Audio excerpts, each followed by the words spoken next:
So I'm gonna react to the brutal downfall of Bobby Fish. Strong is all elite, meaning the undisputed era. Damn, I didn't know like Roderick Strong left WWE. He left WWE mad silent, bro. It's crazy, bro. He left WWE mad silent, like dumb silent. I like damn, this was shocking. Is officially back in AEW. Well, not quite. We would have had all four members of the Undisputed Era. Kyle O'Reilly, I think he's still injured, and Bobby Fish, I think he been got released. In AEW together, had Bobby Fish not absolutely fumbled the bag. Today, we're going to be talking about what the hell happened to Bobby Fish and how he is the biggest bag fumbler of all time. Before we get into it though, make sure to like the video. I'll give you until the 3 count. Reach loose, legs, leg! There it is! I hope you beat the count, and let's get into the video.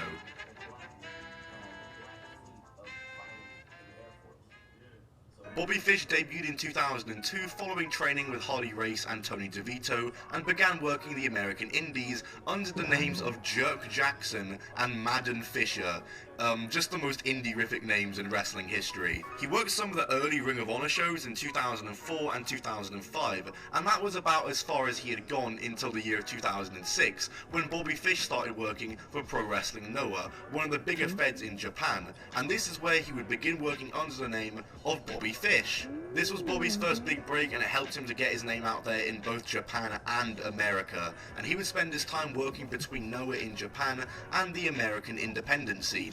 And after years of building up his name on the indies and in Noah, Bobby Fish would be signed to Ring of Honor in 2012 and would become a full-fledged member of the Ring of Honor roster. In fact, very quickly into his Ring of Honor run, he was paired with another wrestler named Kyle O'Reilly, and they would start doing tag matches together and be aligned together. And this is a team that would come to be known as Red Dragon.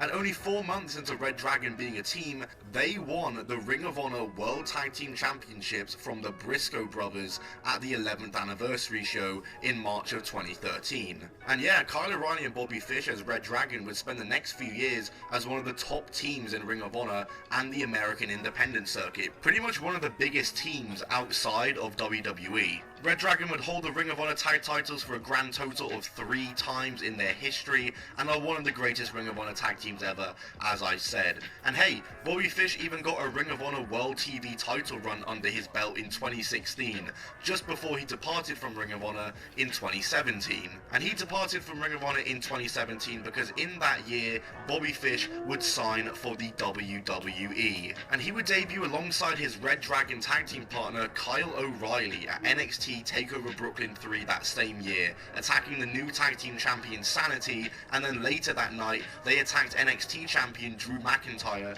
alongside Adam Cole, who they were now aligning themselves with, and officially forming the Undisputed Era. And I don't need to go into detail with the Undisputed Era, we all know exactly how successful they were. Very successful. Undisputed Era was fire, bro. OD, bro. It was OD fire, bro. NXT. The Undisputed Era were widely successful in NXT, and as a result of the Undisputed Era's success, Bobby Fish is a multi-time tag champion in NXT. He was involved in top programs and top feuds in the company, competing in War Games matches and title matches on pay-per-view. The Undisputed Era were easily the biggest thing in NXT at the time they were there, and of course Roderick Strong would later join the group when Bobby Fish got injured, but when Bobby Fish returned, it would be the 4. I ain't gonna lie, bro. Like, this is unpopular opinion, bro. I like Kyle O'Reilly and Roderick Strong better. I think Kyle O'Reilly and Roderick Strong is a better team than Kyle O'Reilly and Bobby Fish, bro. That's just my opinion, bro. I feel like Kyle O'Reilly and Roger Strong have a better chemistry as a team, bro. Comment down below if y'all agree. Them all together, and they were just a mega group. There was one point where they held every men's NXT title at the same time. goat shit. At the end of 2020 though, at the War Games event, Bobby Fish suffered an injury leaving him out for months, and in his absence, the Undisputed Era broke up and disbanded. And so when he returned to NXT in 2021, it was just a bit awkward, you know, his buddies weren't there, he wasn't on TV ever to acknowledge the breakup when the breakup did happen, and seemingly WWE didn't know what to do with him. I mean, clearly they didn't know what to do with him, because in summer of 2021, he was released from the WWE as part of their COVID budget cuts. But out of WWE, Bobby Fish was just fine. He was straight back at it. He appeared in MLW and then on AEW, challenging Sam Guevara for the TNT title on the October 6th, 2021 Dynamite Anniversary show, and he would be announced as All Elite and would sign with AEW. He would start working singles matches. He wasn't doing anything really notable for a couple of months, but Adam Cole, of course, had already debuted in AEW and was doing stuff with the Elite, and so it was only really a matter of time before they acknowledged Adam Cole and Bobby Fish's history, and they started doing stuff together in AEW. And of course, that is what happened. Bobby Fish associated himself with Adam Cole on TV, they acknowledged their history, and then start occasionally teaming together on TV as a tag team. In December of 2021 though, Kyle O'Reilly debuted in AEW, and the Undisputed Era were reunited. It was a crazy moment, and to think that we were living in a world where the top team of NXT, the top trio of NXT, who AEW were feuding with, were now in AEW, it was kind of crazy. But I gotta keep it real with you. The Undisputed Era really didn't do much in AEW. They were involved in a storyline with Adam Cole where he was kind of aligned with both them, Red Dragon and the Elite, and it created some tension, and that was... Yo, it could have been a match between the Undisputed, the UW, the UE, and the Bucks, bro, like, and Omega, bro, like, shit, it could have been a dream match, but, you know, shit. Kind of it. Nothing ever really came to blows between the two groups other than in the matches they had against each other, such as the tag title match at Revolution 2022 when the Jurassic Express retained the titles against Red Dragon and the Young Bucks in a great match. But that's about the heights they reached as a team in AEW were Red Dragon and Undisputed Era. They didn't really do much in AEW. It was just a bit forgettable. And when Kyle O'Reilly and Adam Cole both got injured in summer of 2022, Bobby Fish was left on his own again, and in August of 2022, his contract expired and was not renewed, making him a free agent once again. And since leaving AEW, Bobby Fish has just done anything he can really think of. He's taken shots at AEW, Tony Khan, and CM Punk's kicks in weird interviews. In fact, he had a boxing match on the Deji versus Floyd Mayweather undercard. He fought on the undercard of Comedy Shorts Gamer, and hey, he won, to be fair. He's worked with New Japan, Impact, and he, of course... I mean, Bobby Fish is, I think he have an MMA background, so, like,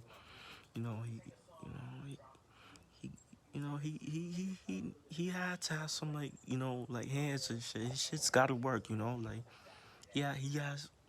His hands and feet gotta work. You are like he has an MMA background.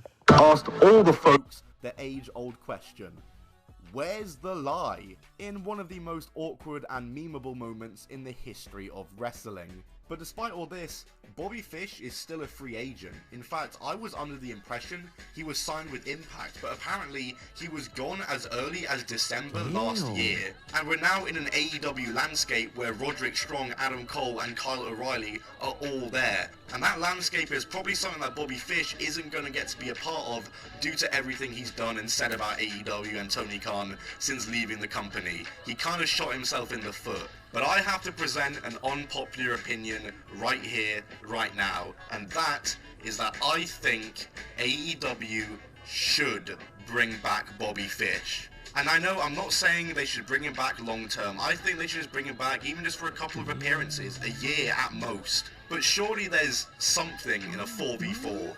Undisputed Era versus the Elite, the full Undisputed Era, NXT versus AEW, Surely there's other people that want to see that other than just me. Obviously, they have three of them there already with Cole, O'Reilly, and Roderick Strong. So when they want to do the 3v3 of them against either Hangman and the Bucks or Kenny and the Bucks, they can do that. But I would love to see the four of them against the four of the Elite. I think that would go incredibly crazy. And also unpopular opinion, but I don't think Bobby Fish's singles matches were even that bad when he was in AEW. So I'm not even that against seeing some of his singles matches in AEW. But regardless of what you all think of what Bobby Fish should do, what AEW should do, folks, hit subscribe. Okay, that's the vid.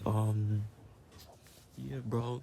I agree, bro. Like Bobby Fish is not a bad wrestler, bro. He actually a really valid wrestler. For me, like he's a really valid wrestler. I ain't gonna lie, he's a valid wrestler.